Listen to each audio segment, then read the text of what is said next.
దీనికి కిషన్ రెడ్డి గారికి బాధ్యత ఉన్నదా లేదా, ఏ రకంగా కిషన్ రెడ్డి గారు దీన్ని కప్పిపుచ్చుతున్నాడు? పాయింట్ నెంబర్ 1, ఫార్ములా ఈ రేస్లో 2018లో ప్రివెన్షన్ ఆఫ్ కరప్షన్ యాక్ట్ని అమెండ్ చేసిండ్రు. మీరందరూ అర్థం చేసుకోవాలి, రఘునందన్ రావు గారు మిత్రుడు, అడ్వకేట్, కానీ ఆయన అప్పుడప్పుడు మరి లేటెస్ట్ లా చదివిండో లేదో నాకు తెలియదు, నేను సూచన చేస్తున్నా. 2018లో ప్రివెన్షన్ ఆఫ్ కరప్షన్ యాక్ట్ని అమెండ్ చేసిండ్రు. ఏ మంత్రి మీద విచారణ చేయాలన్నా విచారణకు ముందు గవర్నర్ గారు అనుమతి తీసుకోవాలి, విచారణ తర్వాత ఛార్జ్షీట్ వేయాలన్నా కూడా గవర్నర్ అనుమతి తీసుకోవాలి. విచారణకు ముందు కూడా గవర్నర్ గారు అనుమతి తీసుకుంటే కేటీఆర్ పట్ల విచారణ చేయడానికి అనుమతి ఇచ్చిండు. విచారణ చేసి నిర్దిష్టమైన ఆధారాలతోని ఛార్జ్షీట్ ఫైల్ చేయడానికి రాష్ట్ర ప్రభుత్వం గవర్నర్ గారి ఆమోదం కోసం పంపించినము. ఇంతవరకు గవర్నర్ గారు అనుమతిస్తలేరు. ఇది కూడా దాదాపుగా 3 నెలలు కావస్తుంది. గవర్నర్ గారు అనుమతి లేకుండా కేటీఆర్ను అరెస్టు చేసిన, కేసు కట్టిన 10 నిమిషాలల్లా ఆయనకు బెయిల్ దొరకడము, కేసులో నుంచి తప్పించుకోవడానికి దారి దొరుకుతుంది. స్టే ఇవ్వలేదు, అదే చెప్తున్నా. సిబిఐ క్లియర్గా సిబిఐ విచారణను అడ్డుకుంటలేము, కేవలం పీసీ ఘోష్ ఇచ్చిన నివేదిక ప్రకారం మీరు చర్యలు తీసుకోవాలనుకుంటే మాత్రమే స్టే చేస్తున్నామని చెప్పిండ్రు. ఎన్డీఎస్ఏ రిపోర్ట్ ఉంది, స్టేట్ విజిలెన్స్ అండ్ ఎన్ఫోర్స్మెంట్ ఇచ్చిన నివేదిక ఉంది, పీసీ ఘోష్ సుప్రీంకోర్టు జస్టిస్ ఇచ్చిన నివేదిక ఉంది. వీటన్నిటి నేపథ్యంలో ఇండిపెండెంట్ విచారణ కోసం సిబిఐకి రాసినాం. దీని మీదనే శిక్షించేది ఉంటే ఆల్రెడీ నివేదికల్లో దీని ప్రకారం శిక్షనే రాసేటోళ్ళము. వీటన్నిటి నేపథ్యంలో ప్రాథమిక ఆధారాలు ఉన్నాయి. వీళ్ళు తప్పులకు పాల్పడ్డారు. కాళేశ్వరం కట్టడము, నిర్వహించడము, కూలడం, అన్నిట్లలో లోపాలు ఉన్నాయి. దీన్ని పూర్తి స్థాయిలో విచారణ చేసి ఎవరెవరు దోషులో, నిర్ణయాలలో ఎవరున్నారు, నిర్మాణంలో ఎవరున్నారో, అవినీతిలో ఎవరున్నారో తేల్చి శిక్షించమని మేము సిబిఐకి రాసినాము. ఇది ప్రాథమిక సమాచారమే. పూర్తి విచారణ చేయాల్సిన బాధ్యత సిబిఐ మీద ఉన్నది. పూర్తి విచారణ చేసి ఎవరు బాధ్యులైతే వాళ్ళని శిక్షించమని కేంద్ర ప్రభుత్వానికి ఇచ్చినాము. ప్రతిపక్షంలో ఉన్న అందరినీ నేషనల్ హెరాల్డ్ అనే పత్రిక కాంగ్రెస్ పార్టీది నెహ్రూ గారు ప్రారంభించింది. దానికి సంబంధించిన ట్రస్టీ పేర్లు మారితేనే సోనియా గాంధీ గారిని, రాహుల్ గాంధీ గారిని రోజుల కొద్దీ ఈడీ ఆఫీస్కి పిలిచి విచారణ చేసిండ్రు. సోనియా గాంధీ గారు, రాహుల్ గాంధీ గారిని కూడా వదలని బీజేపీ కేసీఆర్, హరీష్, కేటీఆర్ను ఎందుకు వదులుతున్నారు? దీని వెనకాల ఉన్న ఆలోచన ఏంది, ఒప్పందం ఏంది? నేను ఇంతే సూటిగా అడుగుతున్నా. ఎప్పటిలోగా చేస్తారో పోని చెప్పమని కిషన్ రెడ్డి గారిని. బండి సంజయ్ గారు హోంశాఖ మంత్రి కదా, సిబిఐ ఆయన కిందనే వస్తుంది కదా. ఈ హ్యాస్ టు ఆన్సర్, ఆయన సమాధానం చెప్పాలి. నేను సూటిగా అడుగుతున్న బీజేపీ వాళ్ళని. ఇన్ని రోజులు కాళేశ్వరం ఏటీఎంగా మారింది, 1000 కోట్ల రూపాయల అవినీతికి పాల్పడ్డారని ఈ దేశ ప్రధానమంత్రి నరేంద్ర మోడీ గారు, కేంద్ర హోంశాఖ మంత్రి అమిత్ షా గారు ఇక్కడికి వచ్చి చాలాసార్లు స్టేట్మెంట్ ఇచ్చారు. ఇప్పుడు విచారణ చేయండి, దోషులను శిక్షించండి అని మేము అడిగితే మీరు ఆ పని చేయకుంటే ఎందుకు నెలల కొద్ది తాత్సారం చేస్తున్నారు? మీ అందరి కళ్ళ ముందలు ఉంది కదా. నేనేమి ఉన్నది చెప్తున్నా, నేనేం ఎవరి మీద ఆరోపణ చేస్తలేను. ఇది ముందుకు కదలడం లేదనంటే ఈ ఫెవికల్ బంధం ఎవరి మధ్యలో ఉంది, ఎవరిద్దరి మధ్యలో ఉంది?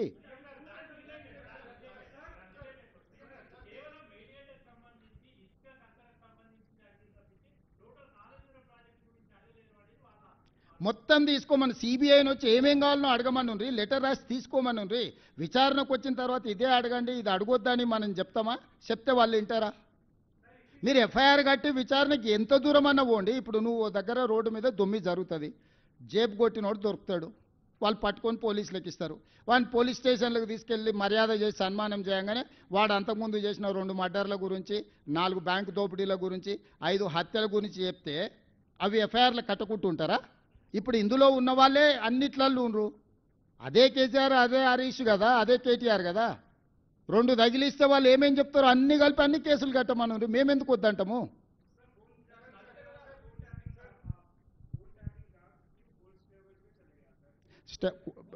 आप कहाँ से आए? ये भी आपके नाम? मोहसिन अली जी, आप high court and supreme court का प्रोसीडिंग्स शायद नहीं देख रहा है. High court and supreme court is observing this proceedings. जहां तक हम जांच करना है कर दिया. अभी सुप्रीम कोर्ट स्टे कर चुका है प्रभाकर राव को अरेस्ट करने में. हाई कोर्ट में भी पीरियडिकल ऑब्जर्वेशन से अभी हमारे हाथ में नहीं है, ये पूरा जुडिशियल के हाथ में चलेगा. Based on that we have to act. 1.5 साल प्रभाकर राव को हिंदुस्तान लाने के लिए टाइम लग गए.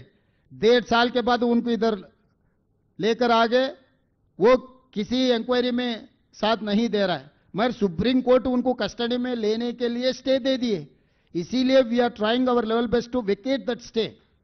Once the stay is vacated, then next step will come. It's a procedure. I have to follow procedure. I am not KCR, I am not KTR to violate procedure, deviate act and regulation.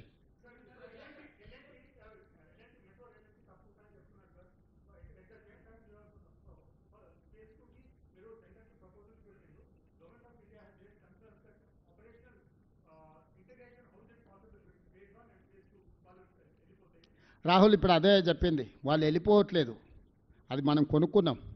వాళ్ళు విస్తరణకు ఒప్పుకోవడం లేదు. కేంద్ర ప్రభుత్వం ఏం పెట్టిందంటే విస్తరణకు L&T ఒప్పుకుంటేనే మేము విస్తరించడానికి అనుమతిస్తామని కండిషన్ పెట్టిండ్రు. లేదంటే వీళ్ళిద్దరూ ఒక ఒప్పందానికి వచ్చి ఇప్పుడు ఉన్నది మేము నడుపుతాం, మిగతా కట్టేది మేమిద్దరం కలిసి సమన్వయం చేసుకొని నడుపుకుంటామని ఒప్పంద పత్రం తీసుకురామన్నారు. వాళ్ళు ఒప్పందం ఇవ్వడానికి సిద్ధంగా లేరు, ఫర్దర్గా పొడిగించడానికి సిద్ధంగా లేరు. మా ముందల మిగిలిన ఆప్షన్ దీన్ని పొడిగించుకోవాలంటే దాన్ని కొనుగోలు చేయడమే. ఇది కూడా మేము అడగలే, ఎలాంటి ఆప్షన్ ఇచ్చింది. మేము మీతో కలిసి పనిచేయం, మేము విస్తరించడానికి సహకరించడం. మరి ఏం చేయాలంటే మీరు కొనుక్కుంటా అంటే మీరు కొనుక్కోండి అని. వాళ్ళు మేము కూర్చొని ఒక చర్చలకు వచ్చి ఒక ఒప్పందానికి వచ్చి 15,000 కోట్ల రూపాయలకి ఇప్పుడు ఎగ్జిస్టింగ్ ఉన్న మెట్రోని కొనుక్కోవాలనుకున్నాం. మార్చి 31 లోపల ఈ కొనుగోలు ఒప్పందాలు పూర్తయితే దానికి యజమాని మేము అవుతాం.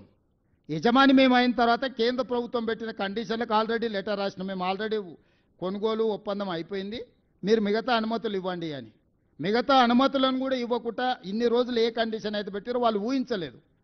ఎందుకంటే వాళ్ళు పిఎస్యూ పబ్లిక్ సెక్టర్ యూనిట్స్ అన్నీ అమ్ముకుంటూ పోతున్నాడు మోడీ గారు. సో కాంగ్రెస్ ప్రభుత్వం కొనుక్కుంటుందని ఊహించలే. ఊహించని పరిణామము, హఠాత్ పరిణామం అంటారు కదా, హఠాత్ పరిణామం అని. అట్లా మనం కొనుగోలు చేసేవరకల్లా వాళ్ళు గందరగోళంలో పడ్డారు కేటీఆర్, కిషన్ రెడ్డి. సో ఇప్పుడు కొనుగోలు చేసినాం, విస్తరించుకుంటాం.